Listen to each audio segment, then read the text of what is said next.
Hi അസ്സലാമു അലൈക്കും, welcome back. അപ്പോൾ ഇന്ന് ഞാൻ ഉണ്ടാക്കുന്നത് മാങ്ങച്ചാറാണ് കേട്ടോ. അപ്പോൾ എങ്ങനെ നമുക്ക് മാങ്ങച്ചാർ ഉണ്ടാക്കാമെന്ന് നോക്കാം. അപ്പോൾ നമുക്ക് മാങ്ങ ഇതുപോലെ ചെറിയ പീസസ് ആക്കിയിട്ട് കട്ടാക്കി എടുക്കണം. ഇനി ഇതിലേക്ക് ഉപ്പും അതുപോലെ തന്നെ വിനാഗിരിയും ചേർത്ത് 1-2 മണിക്കൂർ നമുക്കിത് റെസ്റ്റ് ചെയ്യാൻ വെക്കാം. നമുക്കിനി അച്ചാർ ഉണ്ടാക്കി തുടങ്ങാം. ഞാനിവിടെ നല്ലെണ്ണയാണ് കേട്ടോ എടുത്തിട്ടുള്ളത്.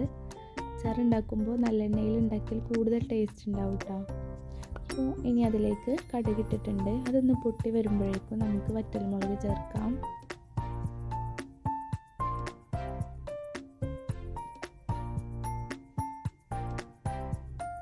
ഇനി ഞാനിതിലേക്ക് ചേർക്കുന്നത് ഇഞ്ചി വെളുത്തുള്ളി ചെറിയ പീസാക്കി കട്ടാക്കിയിട്ടുള്ളതാട്ടോ. അപ്പോൾ ഇതും കൂടെ ഇതിലേക്ക് ചേർത്തിട്ടുണ്ട്.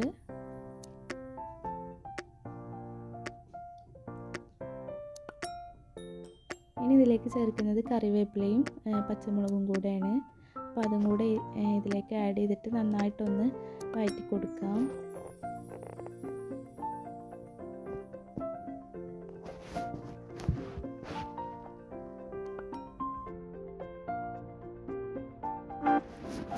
ഇനി നമുക്കിതിലേക്ക് ചേർക്കാനുള്ളത് പിക്കിൾ പൗഡറാണ് കേട്ടോ. അത് ഞാനിവിടെ ഒരു 4 സ്പൂൺ എടുത്തിട്ടുണ്ട്.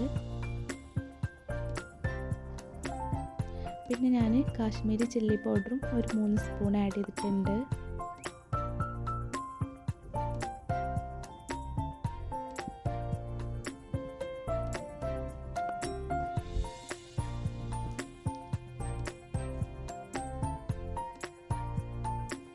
ഏറ്റവും ലാസ്റ്റ് ഞാൻ 1/2 സ്പൂൺ മഞ്ഞൾപ്പൊടിയും കൂടെ ആഡ് ചെയ്ത് കൊടുത്തിട്ട് ഇതൊന്ന് നന്നായിട്ടൊന്ന് ഇളക്കി കൊടുക്കണം കേട്ടോ. ഇതിൻ്റെ ആ ഒരു സ്മെല്ലൊക്കെ ഒന്ന് പോയി കിട്ടുന്ന വരെ നമ്മളിതൊന്ന് വഴറ്റിയെടുക്കണം.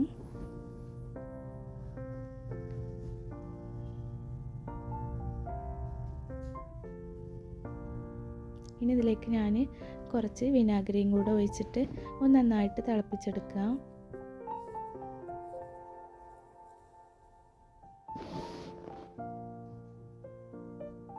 ഇതിലേക്ക് ആവശ്യത്തിനുള്ള ഉപ്പ് ഞാൻ ചേർക്കുന്നുണ്ട്.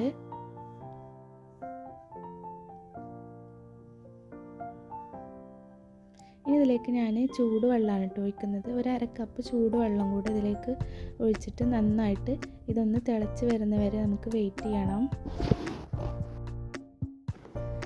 അപ്പോൾ ഇനി നമുക്കിതിലേക്ക് ചേർക്കേണ്ടത് കായപ്പൊടിയും ഉലുവാപ്പൊടിയാണ് കേട്ടോ.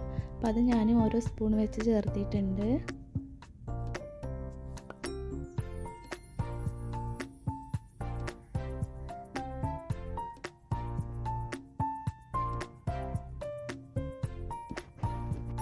അപ്പോൾ ഇതുപോലെ തിളച്ച് വരുന്ന ടൈമിൽ നമുക്ക് മാങ്ങ ചേർക്കാം. ഇനി നമുക്കിത് മാങ്ങ നന്നായിട്ടൊന്ന് മിക്സ് ആക്കിയിട്ട് എടുക്കാം. നന്നായിട്ട് കുക്കാവുന്നത് വരെ വെയിറ്റ് ചെയ്യരുത്. കുക്കായി കഴിഞ്ഞാൽ അച്ചാർ ടേസ്റ്റ് ഉണ്ടാവില്ല. അപ്പോൾ നമ്മൾ ഇതൊന്ന് ഇളക്കി കൊടുത്തതിന് ശേഷം നമുക്ക് സ്റ്റവ് ഓഫ് ആക്കാവുന്നതാണ്.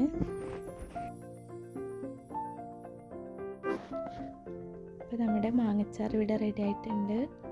അപ്പോൾ നിങ്ങൾക്ക് എൻ്റെ വീഡിയോ ഇഷ്ടമായാൽ സബ്സ്ക്രൈബ് ചെയ്ത് സപ്പോർട്ട് ചെയ്യണേ.